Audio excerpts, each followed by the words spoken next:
All right. We got a juicy one for you guys this week. Very good. I'm excited. First time we've done like a show like this. Yeah, I'm excited for it. It's gonna be pretty sweet. We need some liquid death though, like what they got. I tried it. Got boring water. It's all right. I got to try the carbonated one. I am as you guys like know, the I'm a bubbles? big time seltzer fan. Oh man, I didn't even know they made that.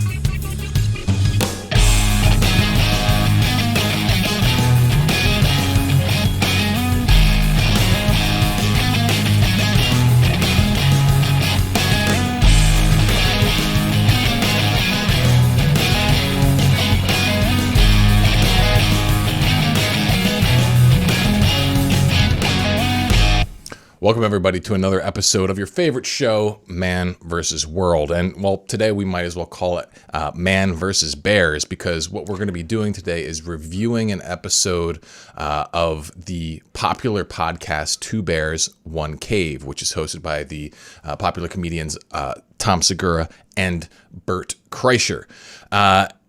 And so that'll be a lot of fun because they got talking about pornography, and I think they what they were saying kind of perfectly encapsulates the average dude's stance toward pornography, where it's like, yeah, we will unquestionably use porn, but maybe there's some problems with it. And I thought it was like a great kind of point to like something we could just riff on and try and take that conversation a little bit deeper.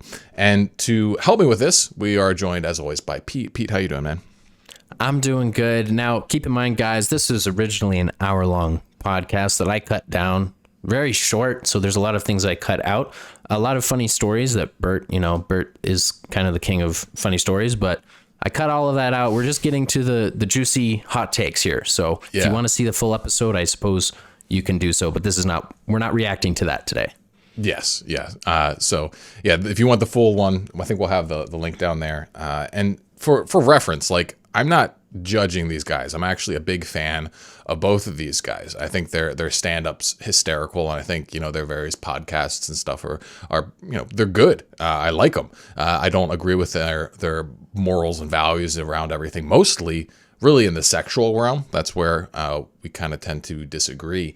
But I want this to be an open conversation because, like, I think that, like I was saying, a lot of guys hold these kinds of opinions, and there's not much conversation like in the middle, right? Like, most guys are either like, all right, we're completely blue-pilled on porn, this is just what guys do, or they're like hardcore, porn sucks, you got to quit it, it's horrible for you, that kind of thing. And while, we definitely fall on that latter side, I wanted to try and take it from like, all right, let's say this is someone's first time thinking about their porn use.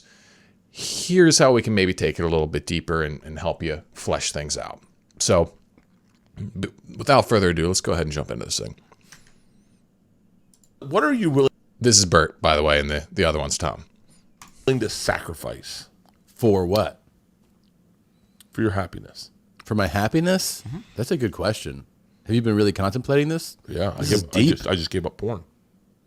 You did this for your happiness? Yeah. I was watching a pretty fucked up video, and I was like, this isn't going to happen in my real life. I have a lot.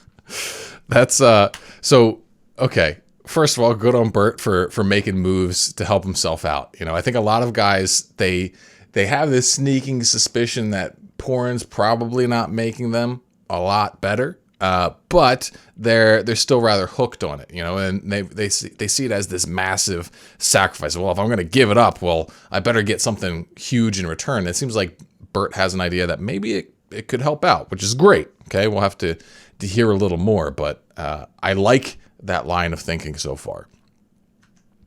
A lot of thoughts on porn. I'd like to hear all of them. My thought on it, to one degree, is that you have to accept that this is fantasy and entertainment, and it's serving a purpose. Yes. Okay. So first of all, he's right on here. Porn, for the most part, is completely fake, right? It's staged. It's not real stuff, right? It's just this this highly produced thing with literal actors on the screen. And if you start thinking it's more than that, well, you're going to start really causing yourself some problems, because you're going to start comparing your sexual experiences to what you're seeing on the screen. And that absolutely can cause some serious problems. Like, I can't tell you the number of guys I've seen who have had issues where they can do all kinds of things. So like, for if your first time watching the show, like, I've been helping guys quit pornography for a long time. I was a former porn addict myself, that kind of thing. And one of the things I'll see, like, with guys and their own stuff, is that they feel insecure about themselves. They compare, the size of their dick to the guys on screen, and they feel massively insecure. Okay. Well, it's like most of the guys on screen are genetic outliers, to say the least. And so, it's not necessarily fair for you to make that kind of comparison. Plus, like, the camera angles they use, sometimes they straight up like inject stuff into their schlongs to make them like, grossly large and things like that. Like, there's all kinds of weird stuff they do to make themselves seem that way. But at the end of the day, also, it's a lot of times the women, they don't even necessarily enjoy a dick that large. It's just something that they're acting out because that's what they want to see. So guys will get their own self-image screwed up that way. But then, sometimes they'll even screw up their relationship to their partner. They'll be trying to get their partner to do stuff they see on the screen, and the partner's like, what the heck? I don't want to do any of that. And I don't know, I'm pretty sure they get more into that. So we'll save some of that here. But yeah. Any comments on that, Pete? No, I think you hit it all the points there. All right, let's keep going. And there's times in your life where, like, it really does serve, you're alone. Let's say we're comedians, we're on the road, and you're in a room, you're in your hotel room, and you're like, I just want to, like, jerk off, right? Yeah.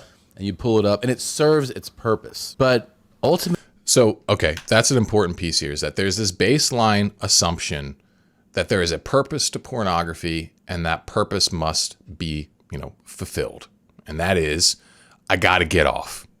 And anyone that I've seen be pro pornography, every single person I've seen be pro pornography in some form or another, or even just pro masturbation in some form or another, has always jerked off to porn or, some kind of porn-like thing since adolescence. And my point with that is that, that's what I did, adolescence on until I was like 23. I was, regularly masturbating, using pornography, that kind of thing. But then I quit, and I haven't used it now. I haven't even jerked off in like 9 years. So, like, I know what both sides of the equation are like, okay?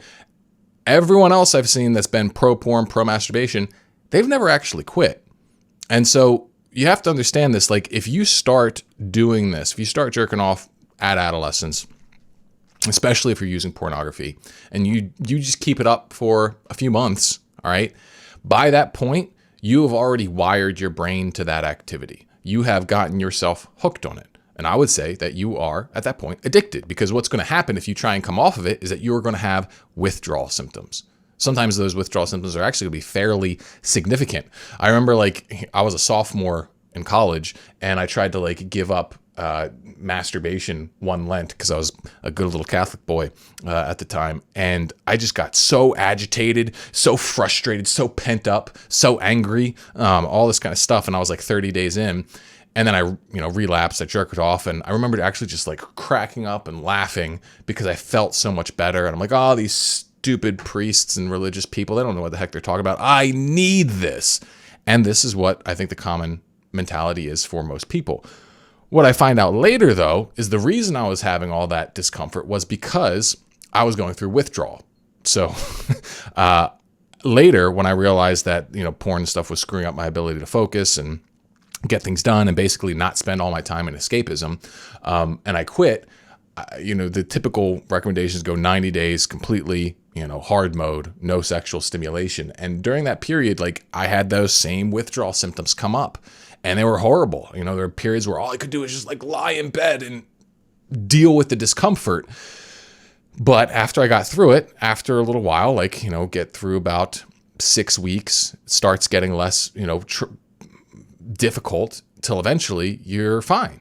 And yeah, you still get horny sometimes and you still have that sexual drive, but your body's not screaming at you in the same way. And what's most important is that there's not the same sort of emotional disruption that happens, at least if you're doing the emotional processing as you go through this. But basically, it's like every guy I know, he's addicted and he doesn't even know it. It's like, imagine if everybody came out of the womb and everybody just smoked cigarettes, like from, time of childhood onward. It's like you just assume this is what you do. And anytime someone tries to quit, they're like, oh man, every time I try and quit cigarettes, I feel like shit. Yeah, because it's healthy for you. You gotta keep it up. This is what you're made to do. This is, these cigarettes, they serve a purpose, right? And if you use it for that purpose, it's fine. Maybe don't smoke too many, but that's the thing. It's like, no, the underlying issue is that you're addicted to the thing and you don't even know it.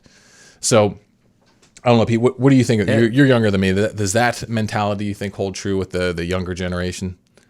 Yeah, absolutely. I mean, I could see a situation 20 years from now, because that's exactly what they said about cigarettes, right? In fact, they had doctors on advertisements for like Camel and stuff saying, hey, smoke cigarette. This is the doctor's cigarette. This is the most healthy one. You got to smoke this one.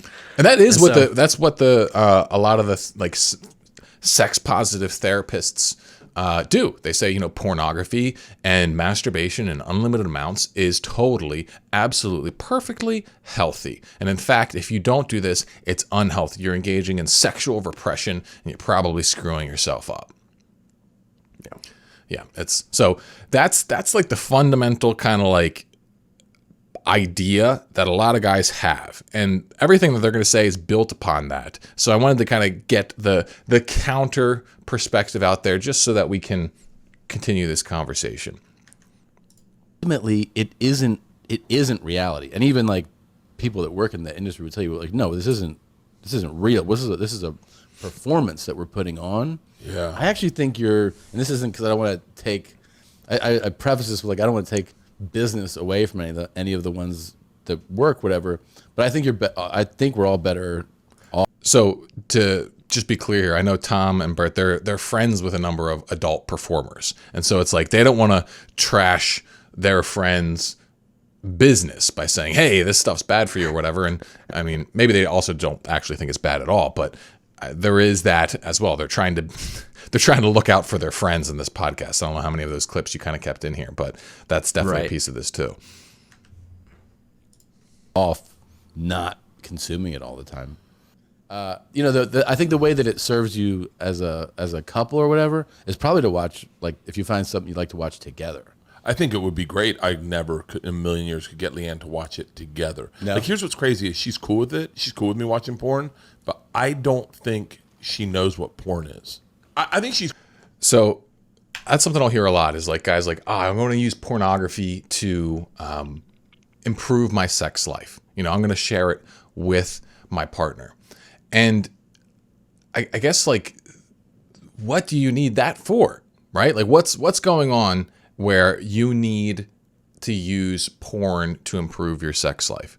Because, like, I asked that question when I know the answer. The answer is like, okay, well, if they're disconnected on a deeper level, right? Emotionally, they're not connected. Maybe they're, very busy. They're not investing in each other, that sort of thing. Then pornography can seem kind of like a little quick and easy button. You can just press this, get us both turned on, and then we can have sex and kind of rekindle our connection or something like that.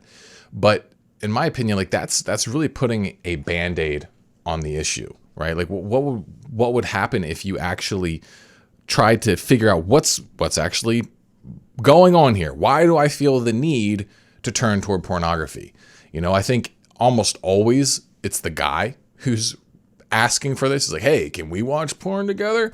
And there's a number of reasons that could happen, initiated by the man. So one of the biggest ones is that the guy he's really hooked on porn. And so that does a number of things. If you're constantly jerking off to women who look a certain way and do certain things, then you're conditioning your brain to like that stuff, right? And any guy whose tastes have shifted in pornography, you've progressed to more hardcore stuff, you're experiencing what's called desensitization, where it's like the normal vanilla stuff, it no longer does anything for you. And so you need harder, more extreme things that give a bigger neurological reaction inside of you. And sometimes this is how guys can even get hooked on really messed up stuff, because combining sexuality with some kind of intense other emotion, whether it's fear or disgust or shame or control or embarrassment, whatever it is, like there's a fetish for everything. If you just like basically the stronger the emotion is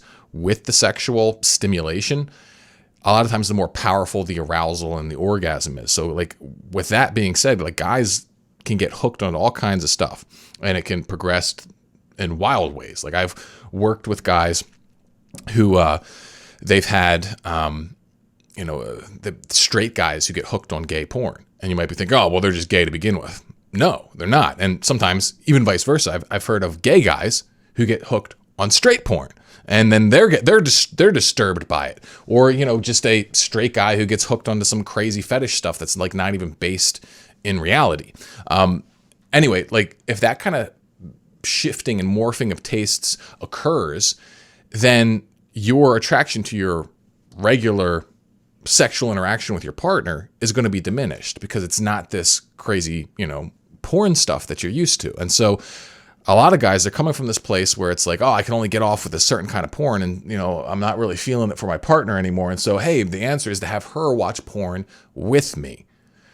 When, alternatively, you could stop using porn. And guess what would happen then? Even if you didn't stop porn completely, okay? If you just really started cutting it back, cutting it down, you're going to find your partner significantly more attractive. You're going to be more wanting to connect with them and on a deeper level. And I would argue, if we're going to take it like all the way to the extreme, it's like if you want the best sex life possible, then you want to have the most restrictive use of your sexuality, because specialness, that meaning, all right, that is something that is born through restriction. If you're using your sexuality in all these different kinds of ways, jerking off to all this kind of stuff, okay, that dilutes the value of the experience for you, all right? It's like, the analogy I use is like if you eat junk food all the time, it doesn't mean anything to you. It just becomes this like stimulation that you're crushing into your face. But if you just like have, cake or sweets or something on special occasions or holidays, all of a sudden they become meaningful, they become powerful, they become extra enjoyable. All right, same sort of principle applies to sex, right? If you are doing all this other kind of crazy stuff with your sexuality, and then you come to your partner, it's like, what's the big deal? In fact, it's just a downgrade.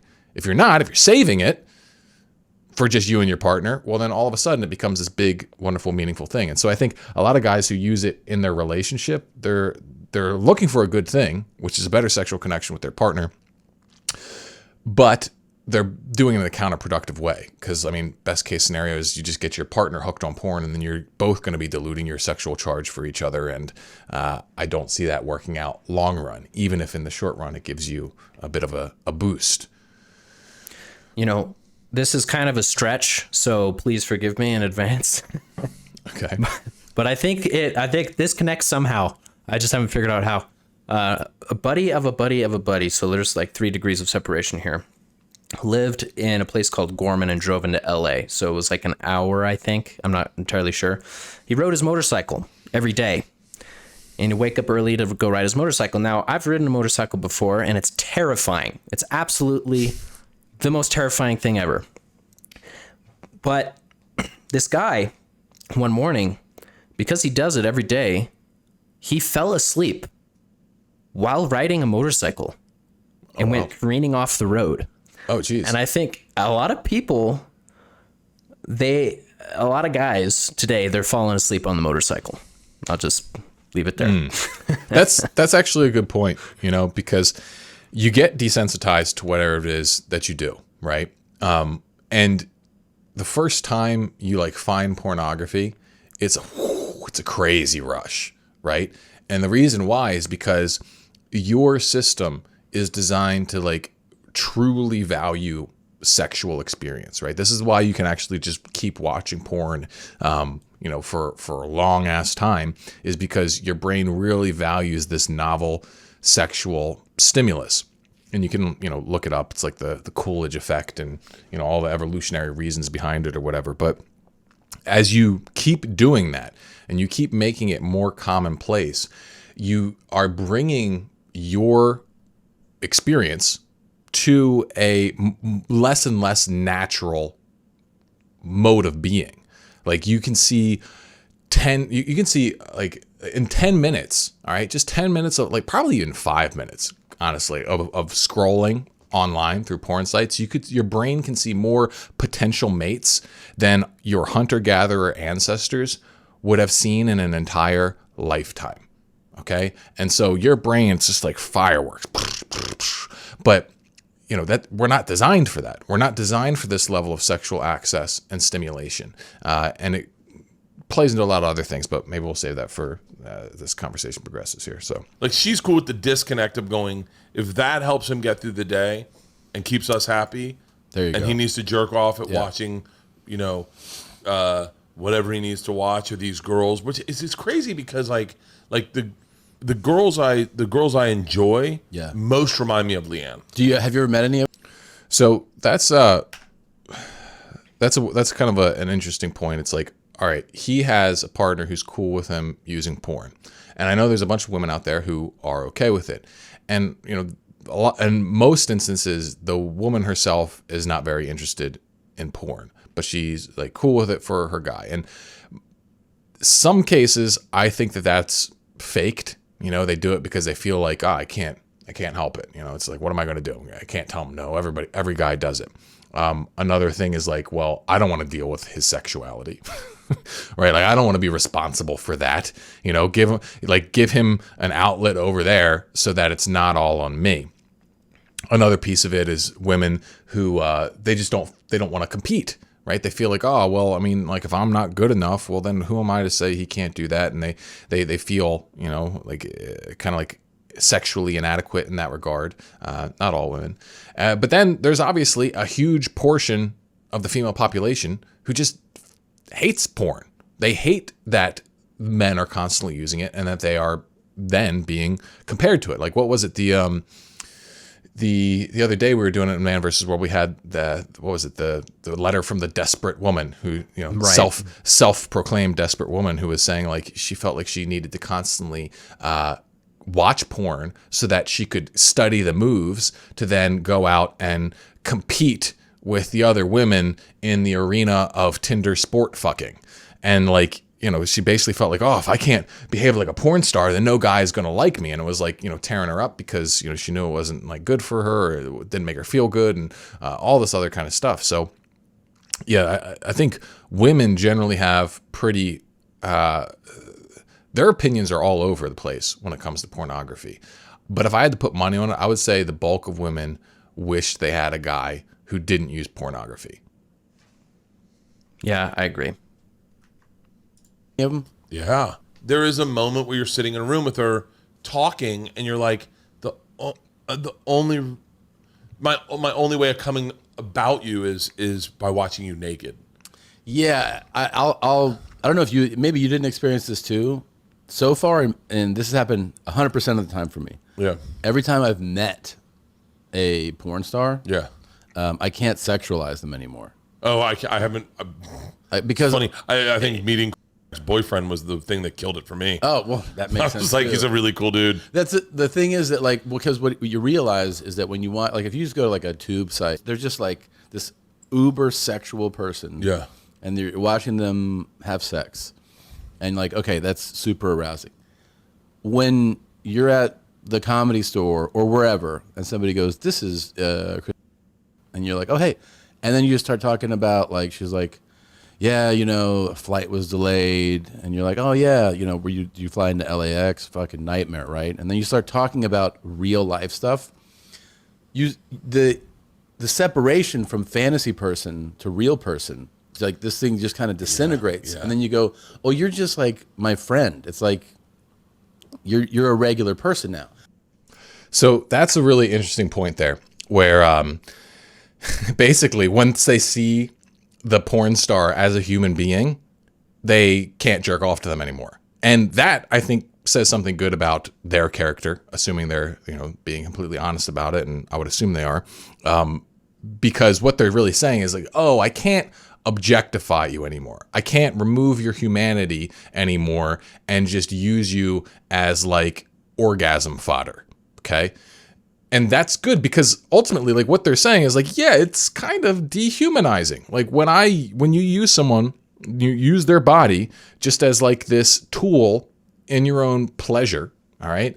That we understand, I think, intrinsically that there's something messed up about that, right? Like we're doing something there that doesn't really capture our best interest for that person. And so if you form a relationship with that person, you start to care for that person, using them in that way, it feels messed up. It feels wrong, right? Like why else would they feel this way? It's because, well, now they see him as a person, right? And you can't forget that. Like part of the reason that porn works is because you train your brain to enter into this fantasy world where there is nothing there that matters other than your pleasure. But as soon as that illusion's broken and you realize, oh, wow, she's a real person. Oh, I know her boyfriend. He's cool. Oh, wait, I'm jerking off to her. That feels weird. And all of a sudden it doesn't work the same anymore. So, if you were trying to get over pornography, okay, like one of the things you can do is start to try and humanize these people. Remember that these are real people, right? Like I remember even back when I was still using pornography, there would be like these like celebrity leaks and stuff like that. And it was one of those things where it was like, it hit me one time. I was like, man, she didn't really want this stuff out there. I don't even want to look at this because like I had the image of like, well, what if I like met her in real life? And I was like one of those dudes who like jerked off to her leaked pictures that she didn't want. I would feel like such a scumbag for like being that guy. And I'm probably never going to meet any of these celebrities or whatever, but I just remember having that thought and I was like, oh, we're going to put that one away. I don't want to think about that for another couple of years. But yeah, this forgetting about the human on the other side of the screen, even if they are a willing participant, I think that gets to a lot of stuff there. All right, we'll just keep going here. Is a superstar in bed. The things she does sometimes you'll go like, whoa. Like, I didn't even think about something like that. Sure. I wonder what percentage of women are like that in the bed. Because, I mean this respectfully, Leanne is not a adventurous X Games star in the bed. She's just a real fucking... She's a offensive lineman of sex. But you also realize that is... You realize that is most, right? No, that's my point. That's is most people. what percentage is not? Like, what percentage of women... There's some super freaks. Let's be... Well, let me talk about that for a second, because that's a good point. Like, one of the things that's interesting to me is that guys, like women are concerned about, not being boring in bed. And, guys, you'll hear them talk about, oh, yeah, this chick's total starfish, man, that kind of thing. Usually said by guys who are having sex with women on the verge of blackout. And I'm like, I'm not sure what you're expecting anyway at that point. But... the thing is, if you are doing what I was talking about earlier, where you're really saving your sexuality for your partner, you don't need crazy stuff. You don't need, wild positions. You don't need, whips and whatever the heck, you think you need to spice things up. If you're just not jerking off, like what the hardcore porn addict would consider super boring vanilla sex, for you is like out of this world. It's like amazing. It's everything you could want and more. And so it's all a matter of your level of sensitivity to the thing. It's like, how blasted is your brain?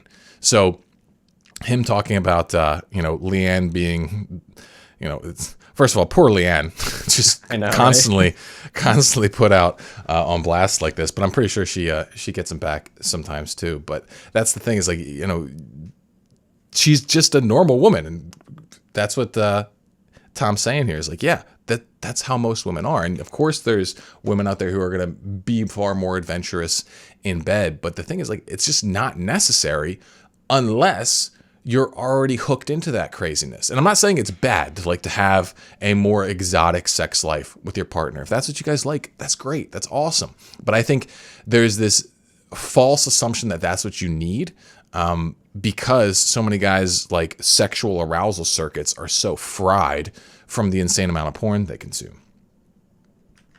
Yeah. To be Nothing clear, wrong with a super moped. freaks out there. And I think some of them go like, I could do that.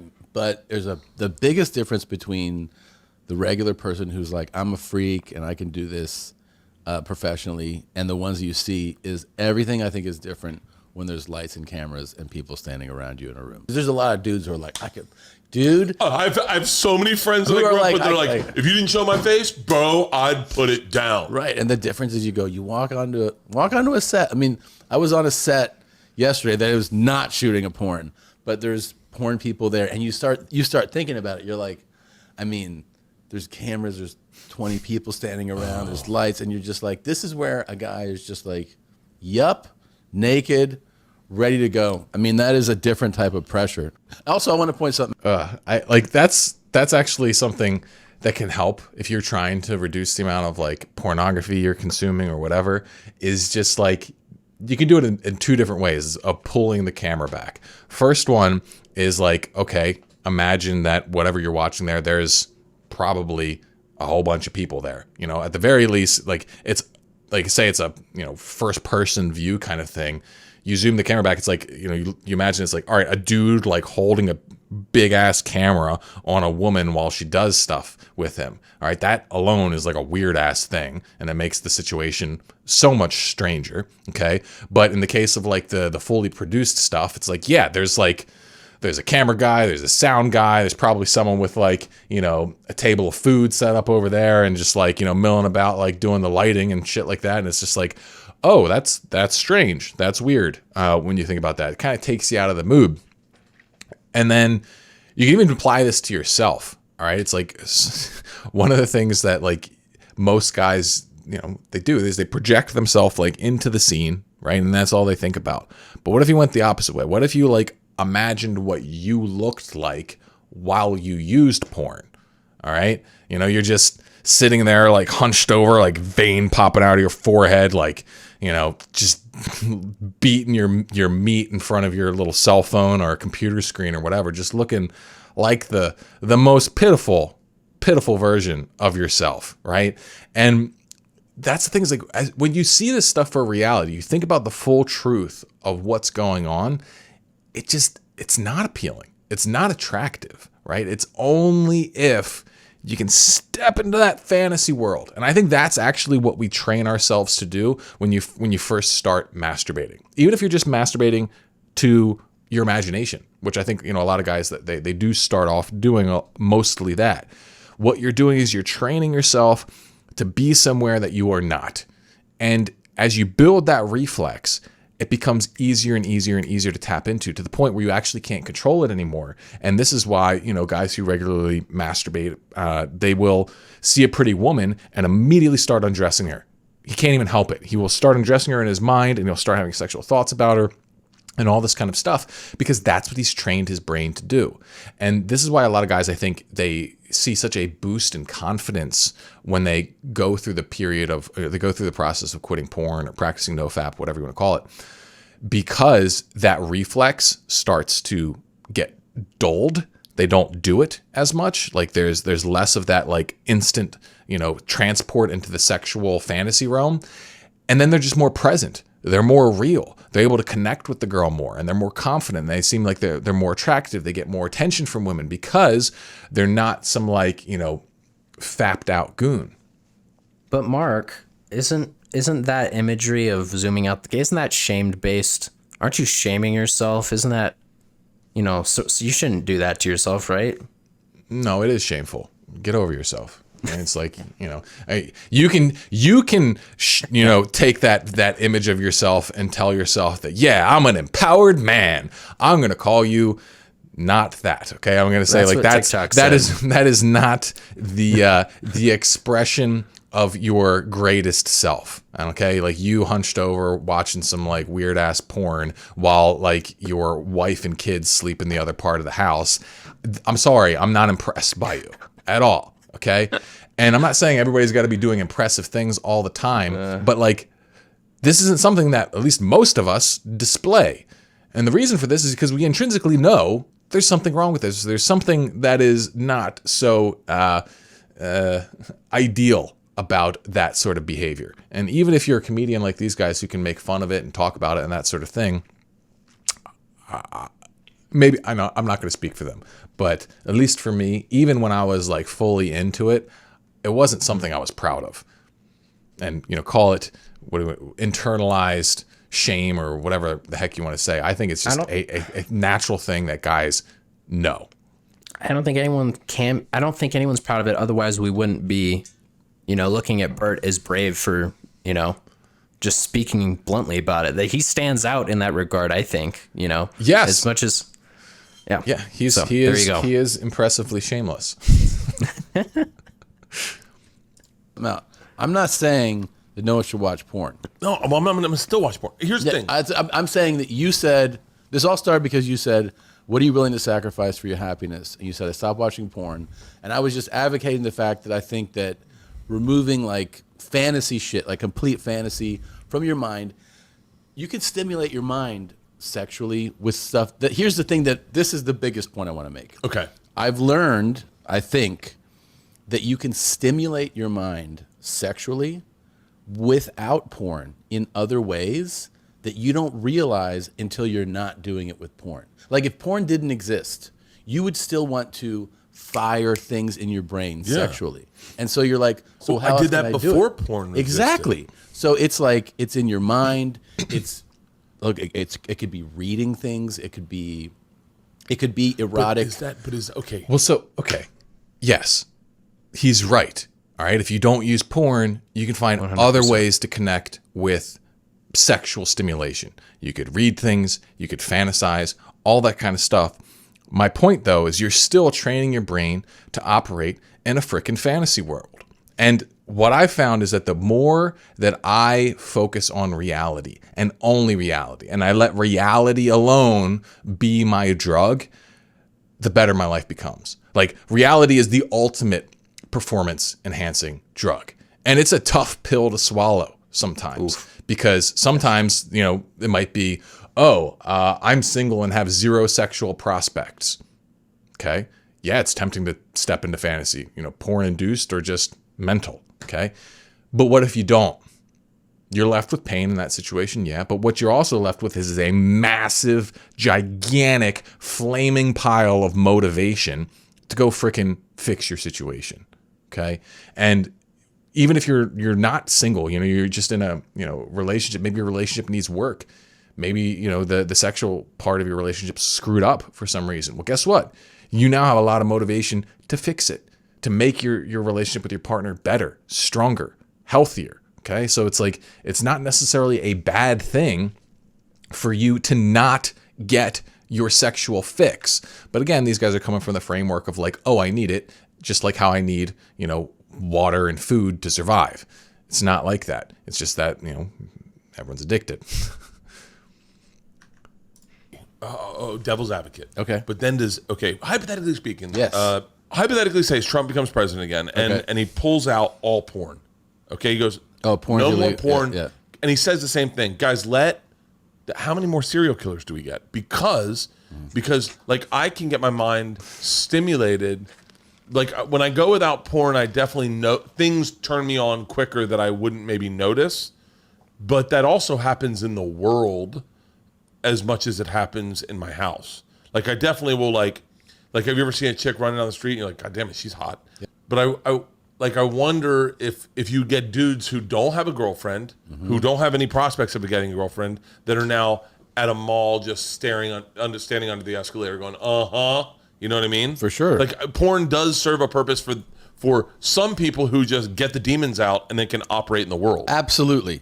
Do you ask for... So that's I've heard that a lot. It's like, oh, well, pornography is the reason why, there's I don't know, decline in rape or something like that. If there wasn't porn and guys weren't doing this stuff, then they'd be behaving in far more depraved ways. I just don't personally buy that. Okay. Like, plus there's a lot of stuff I've seen about guys who like almost all serial killers are prolific pornography users. And in many ways, I think that's part of what leads them toward escalation.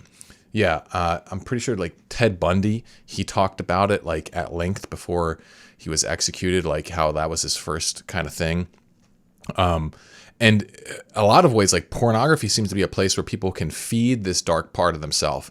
And maybe, I'm sure there's a subset that allows them to just occupy themselves and, it keeps it there and it keeps it out of the real world. Maybe that does hold true in some percentage of cases. Okay. But I would say that that's a much smaller percentage than the amount of times where that pornography actually serves as a gateway drug, which then leads to escalation. Okay. And eventually what happens, so like we were talking about before, it's like the more you do something, the less stimulating it is to you. So say you start with, some vanilla porn, then you move to some more, hardcore stuff. And then you move to some more extreme fetish stuff. And then it starts going to like dark web level shit. Okay. What's happening there? At each level, it's not enough. It's not enough anymore. It's not enough anymore. I got to go harder. I got to go harder. I got to go harder. Okay. Well, all of a sudden, a person who was initially able to just get off to vanilla stuff is now not even able to get off on dark web stuff. And they start thinking about, maybe I got to take this to the real world. Maybe I got to actually go do it for real and get off that way. Okay. Now, I think that is more common than, guys basically just getting the demons out, as it were. I think, let me see. I have this thing here. Yeah, FBI findings. So the Federal Bureau, what is this from? It's from a Catholic article, harmful effects of pornography. But anyway, it says the Federal Bureau of Investigation found that 80% of recent mass murderers used pornography extensively and used it as an integral part of their murderous sexual activity, which often included serial rape murders. Some of these killers photographed their dead victims and pasted cutouts of their faces on hard and softcore pornographic pictures as preparation for their next kill. The FBI police nationwide have reported finding extensive pornography collections in the homes of virtually every mass murderer and child molester that they arrest. So to me, it seems like it's more fanning the flames rather than giving people a safe outlet for their, sexual perversion or whatever you want to call it. Oh. For a lot of like new sexual shit though, or do you keep it like pretty much in your wheelhouse? The only reason I do is because of porn. This is what you ask for. That's Absolutely. Do you ask for a lot of like new sexual shit though, or do you keep it like pretty much in your He's talking about like from his wife. wheelhouse? The only reason I do is because of porn. This is what you ask for. This was my epiphany. I'm sitting in a bed. I'm watching one of the more fucked up things you could watch. So like she looks like she's into it, right? Yeah. But is she just pleasing the guy? Is the guy into it? I think so. I think that's how you. How do you have end this up. conversation? Like, I don't even know how to have this conversation. But wait, you think she would be like that? So we cut to a part like they're pulling up the thing that he was watching, Right. and it was very messed up. And they're trying to figure out, do they even like this thing? I'm packing my stuff up. Yeah. Really? How to have this conversation. But wait, you think she would be like that? I'm packing my stuff up. Yeah. Really? Yeah. Like if he tried to present that kind of thing to his wife, she would just be like, I'm done. Yeah. She has a hard time giving me a hand job. Like, Why? she's like, what am I supposed to do? What am I looking at? And so I'm Yeah. watching this. But you I'm don't not want even this- watching this one. There's a few of these. Yeah. But I'm going like, so first question, is their relationship stronger than my relationship? This is not a relationship. This is your first mistake. This is not a relationship. You don't think this is a relationship? No, this is a lady that got $800 to. Okay. You just cut it there. Okay. Yeah. So, I mean, like, there are exceptions. There are people who seem like they're making it work. Okay. Like, let's say that there is a couple, they just make their own amateur porn and they seem like they're a great couple and there's nothing wrong with it and that sort of thing. Like, you got to understand that if they're really doing this a lot, they're probably making money doing it. And at that point, it's a business. And as soon as there's money and stuff involved, and as soon as there's an audience, there is a level of performance that goes on. All right. And there's incentives outside of what is best for the relationship at play. So many guys, they want to like look at these edge cases of people who seem to be, successful in using porn or successful in doing porn or promoting it or something like that. But remember, you're never seeing all of someone's life. All right. You're not. And I think that what you got to look at is divorce rates. All right. Like, most marriages today, I think have we crossed 50% now end in divorce at some point here? I'm not sure. That's always the number I hear, though. Yeah, I mean, like, it's 50% so far, like, let's see what happens in 10 years. How many of those that are still hanging on are still hanging on? I think that, like, pornography is one of the biggest reasons, like, why this erosion of the success of marriage exists. Because you look at it, like, what is a marriage built upon? Fundamentally, it's really simple. It's the sexual relationship between a man and a woman. All right. Without that, there's no reason to get married. You can just be buddies or whatever. Okay. It's about the sex. And then you introduce this entirely novel, entirely unnatural hyperstimulus known as pornography that has never existed in the way that it does today. Like the hardcore online stuff, the ability to see infinite amounts of novel women and novel sex acts, that has never existed. And because of the way the male brain's wired to be able to just consume that stuff nonstop because it's wired for novelty, it just introduces this contagion into that intimate sexual union that I don't see. I'm surprised that it's only at 50% divorce rates, to be honest with you. I mean, like, yeah, maybe it's 50% official divorce, but if we were going to take the number of like factor in the number of dead bedrooms into that, I would say it's almost 75% of couples, maybe more. Okay, like, how many couples out there, like, they just don't have sex? They don't have a sexual relationship. Yeah, they're technically still married, but it's almost just a matter of convenience at that point. They don't want to go through the hassle of trying to figure out, like, how to navigate the divorce. The number of, like, healthy sexual relationships we have today, I think, is probably frighteningly small. And I think it's mostly because of porn. And so, I don't know, like, let me know what you guys think of this conversation in the comments. I would love to hear what you disagree with, what you agree with, because I know not everybody's going to agree with me. That's fine. But I believe that the perspective that I'm putting forth here is one that is vastly underrepresented today. And, I've been doing this stuff for over like 10 years now. Okay. I've seen all kinds of guys, all kinds of situations. I've even heard from all kinds of women about what they've been dealing with. And from everything that I can tell, porn is just a massive net negative in your life. The problem is you probably don't even have the frame of reference to even understand that. It's just such a part of your world that you just assume that constant sexual lack and craving is just the way that life goes. And it doesn't need to be that way. You can have something far more fulfilling, far more wonderful, far more pure and beautiful and good if you just dropped all this garbage. So that's pretty much my thoughts on it. Pete, you got anything you want to wrap up with? Yeah. Guys, if you are looking to quit this, if you're watching this, you're like, oh, maybe I'm actually addicted to this. Click the link in the description. Click the link in the pinned comment below, because Mark put together an awesome training where he, for free, lays out some really powerful tools that could help you out. So yeah, it's my manhood mastery training. And then I teach you like the three biggest secrets to use for really mastering yourself. And in particular, if you want to quit pornography, you can apply all of that stuff directly to that. And that's actually, one of the examples I use for a lot of this. And to be quite honest, like, quitting porn is going to be the hardest thing that most guys are going to do.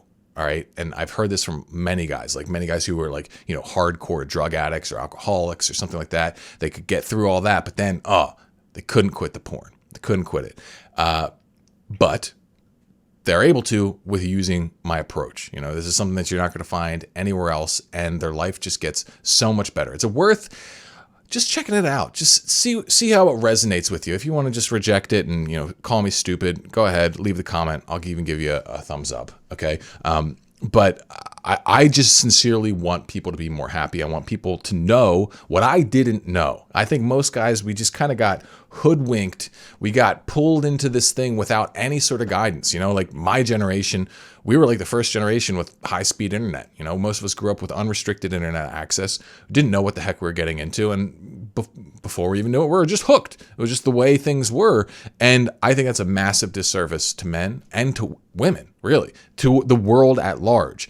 And I'm trying to do what we can here to help rectify this situation. So if you like this video, please, give a thumbs up, subscribe, check out the free training. And if you got any friends who you think might want to hear this, share this video with them. So that's what we have for you guys today.